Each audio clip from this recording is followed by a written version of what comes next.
తమ సమస్యల్ని పరిష్కరించాలని డిమాండ్ చేస్తూ భద్రాద్రి కొత్తగూడెం జిల్లాలో ఆందోళనకు దిగారు. మధ్యాహ్నం భోజన కార్మికులు సిఐటియు ఆధ్వర్యంలో కలెక్టరేట్ ఎదుట బైఠాయించి నిరసన తెలిపారు.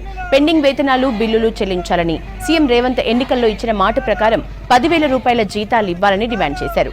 ప్రభుత్వమే ఎగ్స్, గ్యాస్ సిలిండర్ సప్లై చేయాలని కోరారు. వంట సరుకుల కోసం అప్పులు చేసి ఇబ్బందులు పడుతున్నామని, పెరుగుతున్న ధరలకు అనుగుణంగా ప్రభుత్వం బడ్జెట్ కేటాయించాలని విజ్ఞప్తి చేశారు.